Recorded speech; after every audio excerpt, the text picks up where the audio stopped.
Howdy, all you delicious people. I am here today to review the first two episodes, Nobody's Looking. Bizarrely, when realizing, while I was kind of scrolling through all of the reviews of my previous channel that eventually are going to end up on here, I realized that I had reviewed the entire first season of the show and surprisingly did better than I thought it would. And so reasonably, I was like, well, you know what? How about I go back, re-review this show in a different setup and a different kind of approach. But this time around, how about instead of me reviewing the entire season in one shot and then calling it a day, how about I just go through a couple of episodes here and there, and then see how well this goes, see how well received this is, and so on and so forth. Yeah, I really did enjoy this show, and if people do not know what this show is about, what this show is, I'm going to explain it. Plus, also, it seems that in this show, they kind of give you a movie that is to be compared to this movie to help you understand even more of what this show really is. Really, if people have never seen the Nicolas Cage City of Angels movie, that is kind of very much similar to this show. If you've never seen the movie City of Angels, which I can completely understand because I think that was like a 90s movie, because I'd seen it with Nicolas Cage and Meg Ryan. Maybe at some point after watching, rewatching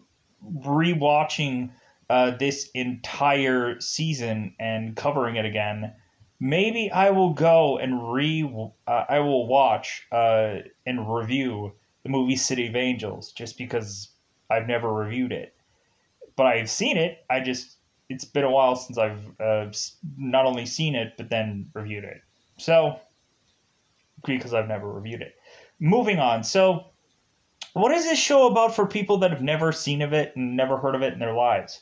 Well, and you just stumbled upon this show, luckily, and stumbled upon this review. What is this show about? So, Nobody's Looking is a show about angels, basically. Where we have it to where there seems to be much more of a rhythm and a science of being an angel, where we have it to where people are to get these balls that have seemingly a name for them to go and look after these people.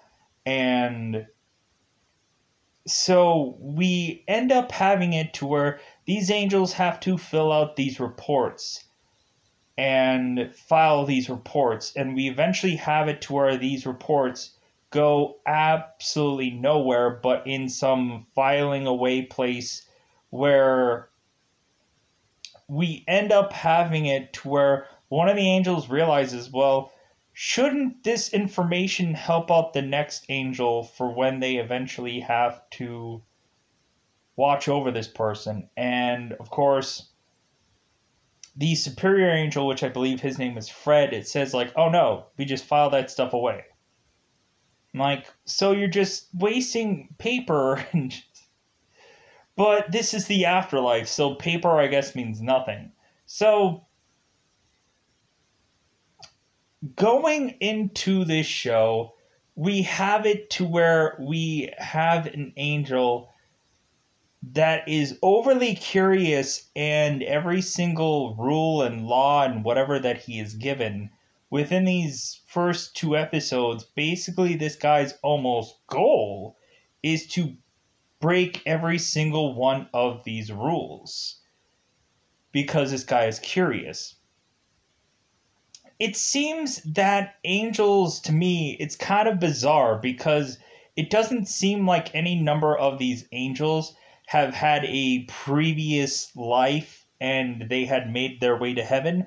No, it kind of seems like these angels are just, in some ways, just just made somehow and inserted into this angel world where they are now angels. Doesn't really quite make exact sense to me. Like, maybe we have it to where a guy like Ulysses had died, and he is now remade into now being an angel. Could be a possibility. That could make sense, where if someone was to die and go to heaven, they would be completely wiped of who they were and become an angel to live their second life of an angel, I guess. I don't know, rationally, just kind of figuring it out.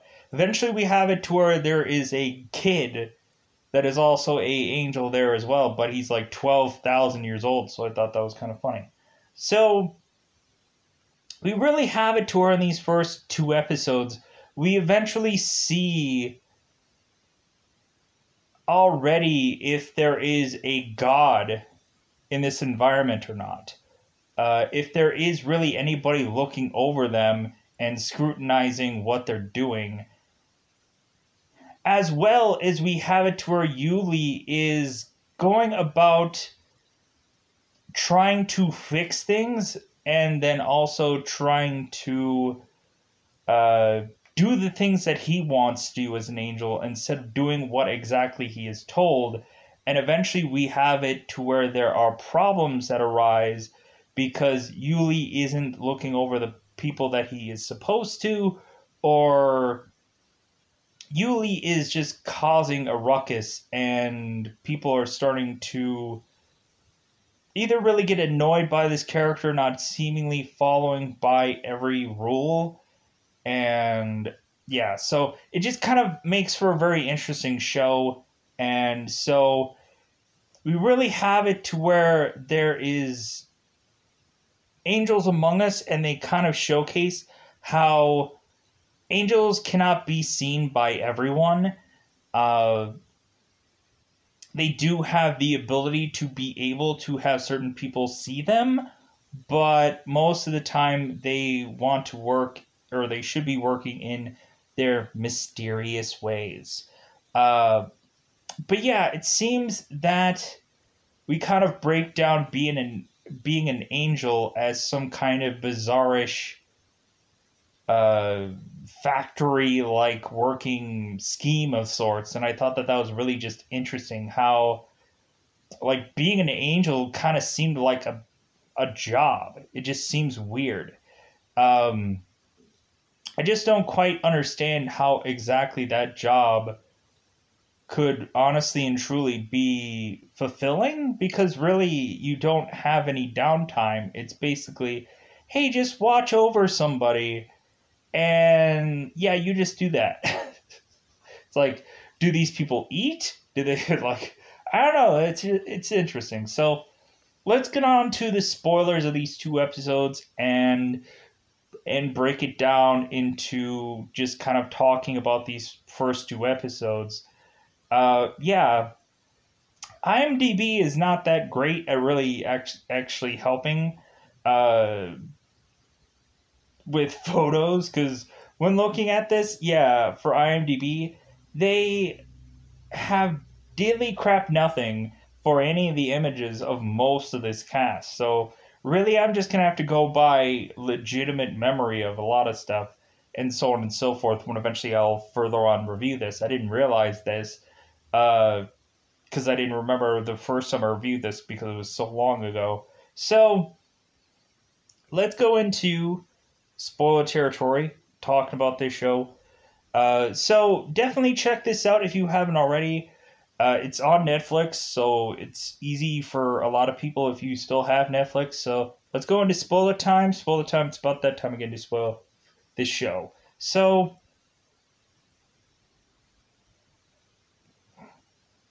we end up having a angel right off the beaten path of wherever the heck that he came from. And so we end up having this angel coming to find out what he is going to be doing. And so we have it to where Fred is Yuli's superior, And it seems that Yuli didn't even know what his actual name was. That he had gotten the name Ulysses, and he's like, well, why did I get that name? Is it plural? Like, because it has an S at the end. So he's thinking, what, do I have multiple of me or what? Like we have it to where these people, these angels, are dumb as F, but uh, it seems that they eventually accrued knowledge eventually. So um, by just continually doing what they're doing, and so, anyways, so we have it to where Fred is kind of in video laying down the rules and the law and so on and so forth. And so we have a showcasing of a kid that had gotten almost hit by a car, but this kid miraculously had uh, dropped to the ground, and then the car ran over him, and he did not actually get hurt by this car because he was so small that he could have easily fit underneath the car. And then we eventually see the angel come into fray and push this kid down to where he will be protected, so that way this person will not get hurt. Eventually we see Greta uh,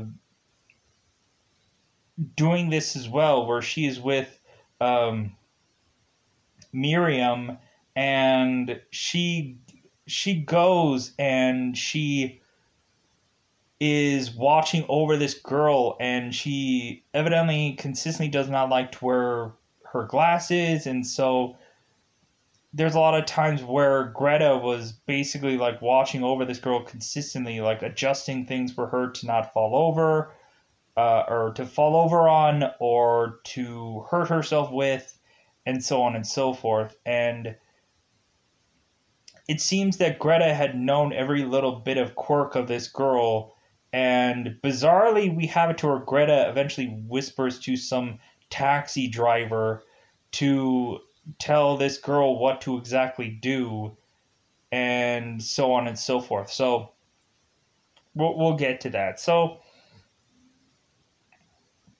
we have it to where Fred is giving Yuli all the rules, and one of the rules is to not go into the what I would call the God's office, but they would call him like management, because they don't want anybody going in there, because they don't want anyone to disturb God, because God evidently can go from seemingly any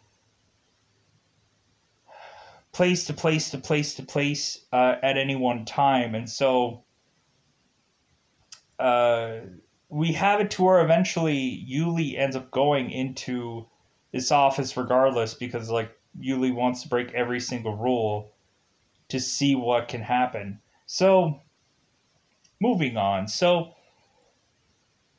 we have Yuli who gets to hear about all these rules, and while everything is going on, he's questioning everything. Like I said, we have it to where Yuli is kind of understanding that he eventually needs to get a ball that has someone's name on it, and he has to follow and protect this person, and then eventually write down a report. And so Yuli asks, it's like, well, what is the purpose of the reports? And Fred are just like, well, the reason why we have these reports is so that way we can file them away at the end of the day. And Yuli is like, well, shouldn't the next person that has to deal with this said person, shouldn't they be getting this report so they can understand what this person does or is or whatever? And Fred goes, no. Like, we just take these files and then just file them away. And Yuli's like, well, so... So it just gets to the point to where, I guess, whoever you just get assigned for that day, you just have to figure out all their quirks and all of everything within that one day, because eventually you'll just get to another different person, and then it's just like, man, isn't that like a really difficult assignment? Shouldn't you have just gotten like one person for your whole entire life to look over? Or because the whole scrambling of the balls thing where everybody gets different people makes no sense whatsoever. But I guess it's kind of easy to have the Angels eventually know every single person in the town, to where eventually, if there is an angel that cannot be there at that certain time, then that other angel can just go, oh, well, I'm full well aware about this person, and so I'm going to be able to know exactly when things are going to not work out for blah, blah, blah, and all kinds of arrangements. So we have it to where uh, Yuli ends up going with Greta and Chun to go on and kind of learn things. I'm like, man, we have it to where Greta is complaining about how there isn't nearly enough angels for everybody, and I'm like, well, yeah, but isn't it technically overkill to have 3 angels going for one assignment? It's like, if like that's the thing that I don't quite get. We have it to where Greta is complaining how there isn't enough angels or angeles or whatever they end up calling them, but on the other end of it, they overkill with angels as well. So, anyway, so we first have it to where seemingly uh, Yuli is sent with Greta and Chun to go out and see what all they actually do. It seems that Chun is watching over some kid who is either gaming or jerking it, and so we end up having Chun, I guess, supposedly telling Yuli that he had timed exactly for how long that this kid had been touching himself for, and I was like, God, this is like stuff about this where you're consistently watching a person. There's sometimes where it doesn't quite make sense. We eventually have Yuli, who is to go out to look into a window, to realize that there is some painter that is having a problem crossing the street. Eventually, this starving painter ends up knocking everything out of his cart, and we eventually have it to where Yuli goes out to try and help this person, but it seems that eventually Miriam ends up going out to help this struggling painter. I don't even know if this girl with the glasses that ultimately Greta had looked over was actually Miriam. It could have been a completely different person. But I just saw the glasses and it just looked the same to me. So Greta eventually looked over a woman, and we have that to where we had it to where eventually Greta is talking to this taxi driver, and this taxi driver had told this girl to, hey, you look really beautiful with your glasses on, to remind this girl to put on her glasses, and so on and so forth. And plus, Greta tells Yuli that, hey, like, not all redheads are actually angels, because Yuli was going to talk to some girl on some subway and that had red hair, and it's like, not all redheads are all angels, and so on and so forth. And eventually we have it to where Greta goes with you and Yuli to see this woman, and so on and so forth. So we eventually have Miriam going and trying to take care of this homeless man, eventually getting his cart of stuff that had gotten knocked over. like trying to bring it all back up. Eventually, she takes this man and bandages him and gives him a vegan meal, and just like she really goes out of her way to take care of this man. And we have Yuli, who is watching over her, just kind of in awe of just seeing like an angel that is just in our common day to day. So we eventually have it to where we end up having Yuli going out of his way to try and go into the chief's office to see if God is really in this office. And we end up finding out that with these people, there could quite possibly be a possibility that there is no God, that there is no one watching over them, that really all the balls have been coming from a hamster that is on a wheel, that is coming from some device somehow, and it feels all quite random and just kind of baffling. And so we have it to where Yuli is just kind of looking at all this mechanism, and eventually he ends up accidentally touching the mechanism and breaking it, to where the hamster ends up going flying, and to where we have eventually just this whole mechanism stopping every single thing of production for angels all over the world. It seems that this one mechanism is stopping all production for every single angel to not get their balls, and everybody is kind of losing their minds of like, oh my god, we're no longer getting balls? Oh my god! So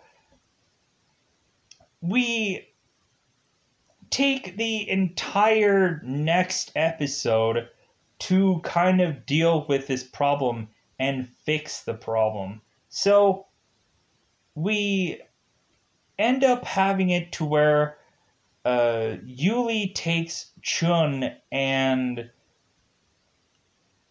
forces him to be the guy that is going to make the wheel continue to spin, so that way balls are continually dropping for everyone to get their person for that day. And so Chun is being the hamster on the wheel, because Yuli is saying that Chun is like, yeah, you're the savior, you're saving everybody, you're saving the world. And so Chun is like, yeah, I'm the savior of the world, while I'm like stupidly having to be the hamster on this wheel kind of thing. And so we end up having Yuli going and seeing this veterinarian that is almost going to get, or is going to get hit in the head with some kind of bird cage. And so we have it to where Yuli goes to this veterinarian and asks him to fix this hamster. And of course he does. He gives him a little bit of a splint or something. And so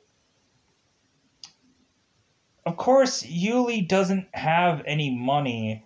And so the veterinarian says, well, I'm more than willing to be able to take care of this hamster, but I want a angel feather of this guy's wing in exchange. And so funny enough, we have it to where these angels have very small wings. Basically, Yuli explains that these angels are like chickens. Like, they have wings, but they can't actually fly. So I thought that was really fascinating, to just kind of say, like, well, hey, yeah, like the wings are just kind of decorative things, basically, which I thought was kind of interesting. So, like, it would have been, like, I don't think they could have been able to do any kind of flying sequences anyways. But I guess really the wings come into play of like, well, how exactly do they get everywhere? So going on into here, so we eventually have Greta who has realized that all of this is just coming down to a hamster and there might possibly be no God. And so she is kind of refusing to do her job, to do her work. Really, she feels that everything is completely 100% meaningless, so she is just going off on her own to just sit around and just do nothing. Like, not watch over anybody, don't do anything, because what does it all matter, anyways? And we eventually have it to where Yuli and Chun are going to Greta and realizing that she's not doing any work, she's not doing anything, and they're saying, well, how about you just try to make it look like you are still doing your work, but but like so you can like see how long you can get away with it, kind of thing. And so because reasonably we have it to where they fill out reports and Fred has to just like stamp it, and evidently Wanda has to stamp it, and then it just gets sent out. But we don't quite exactly know if anybody's actually reading any of these reports. But it seems that eventually Fred gets onto Yuli's case about certain things here and there with his reports. So I guess they do technically read it technically.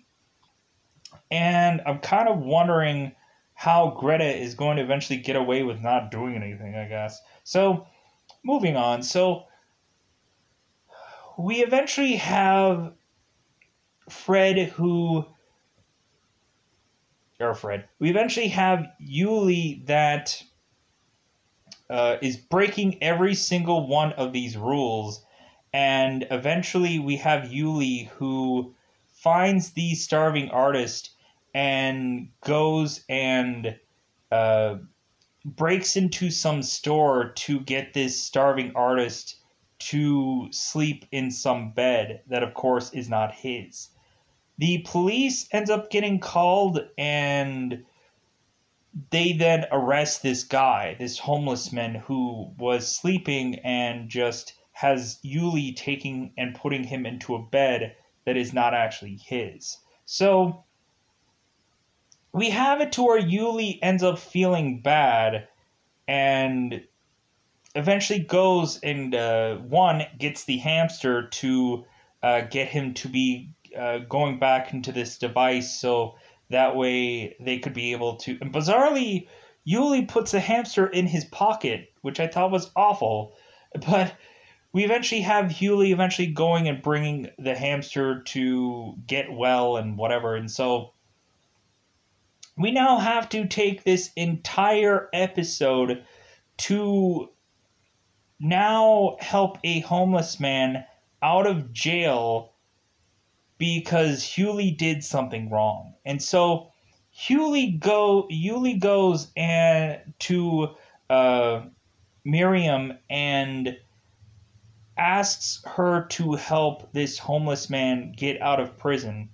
And Yuli goes and appears to this woman and explains every single thing about him being an angel and all kinds of things. And Miriam doesn't believe him, and she's a person that believes in like horoscopes and stuff like that. She basically is asking him whether he's a Leo or a Taurus or whatever to try to understand via some kind of sign of sorts who this person is, or try to understand who this person is through a horoscope sign, which I thought was really interesting because that's what she believes in. So we have it to where Miriam is to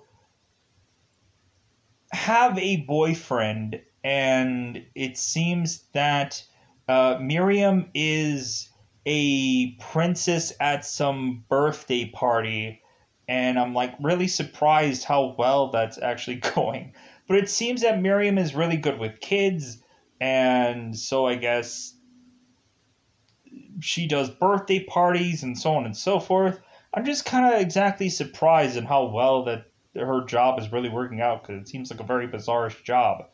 But anyways, so we have it to where Miriam is to try and figure out how to exactly be able to help out this starving artist. And so Miriam ends up taking uh, this framed picture that this homeless man had done to try to take it to some art gallery to try and to sell it.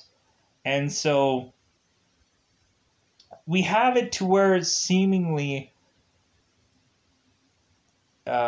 Miriam had been able to manipulate this art gallery person to buy this painting because it has some kind of high value of sorts. And so we end up having it to where Miriam gets this money to be able to bail out this homeless person. And so, isn't that great? Everything worked out. So, recently within this episode, we have it to where also Fred is getting very suspicious about Yuli. It's like, it seems that every single problem that is to be happening is to have been happening while Yuli has been here. To eventually where instead of a ball that Fred had gotten, bizarrely Fred had gotten a bizarrish kind of wing nut or whatever. And so Fred thinks that there is some message because of this wing nut, and actually it's just a part that ended up falling from uh, the hamster apparatus or whatever, the machine, whatever, from the hamster thing. And so Fred thinks that it's much more beyond the, like, there's some kind of reason for why he got this, and I don't really quite understand why. But anyway, so God, was there anything else that I left out? Oh yeah, so Miriam eventually goes and was supposed to go on a date with this guy, but instead Miriam tries to say that there is some homeless artist who is unjustly put to jail, and so that's the reason why eventually she doesn't go on this date with this guy eventually. So I think I kind of almost covered everything. Oh, Fred gets very suspicious with Yuli because eventually one of the angels ends up filing a report that the guy that Yuli was supposed to watch, the kid who was the gamer who just jerks it, we find out that this gamer guy had wrongfully died because evidently he had died via jerking it, because I guess he had accidentally gotten himself like electrocuted or something along those lines while he was jerking it while he was yeah. So we end up having it to where Fred is just very suspicious about Yuli, and I guess from here on out he's probably going to watch him like a hawk. I think at some point we end up having it to where Fred is consistently watching over every little thing that eventually Yuli does. And like, it eventually gets interesting how Yuli has to eventually kind of work around Fred to try to get to do whatever he wants, but then also uh, try to get Fred to be okay with everything that Yuli is doing. So, if anyways, yeah, kind of a bulk of what ends up happening within these first two episodes. If I missed anything, yeah, maybe I'll cover it within the next review if people are interested in hearing more about this show. I really like this show. It's kind of a bizarre-ish approach to what would be deemed the afterlife, Like, I think eventually I should probably watch shows like Dead Like Me or something like that, where it kind of really talks about like Reapers and stuff like that. Eventually, we also have the one Reaper show that was done quite a bit of time ago with Warner Brothers, which I also really liked. But eventually, I'll have to re-review that show because I think I reviewed it at some point, but I didn't exactly like how it came out. So um, maybe I'll just review that show. There's a lot of shows that I really did love, and I'm like, you know what? Regardless if people can see this show, like this show, YouTube trending, and all that jazz, at least I can get some reviews out of shows and movies that I really did like. So, with that said, I am going to get out of here. Yeah, hopefully I covered everything. If there was something that I missed or forgot about, I apologize. But otherwise, I'm going to get out of here. Bye, everybody. Bye, everybody.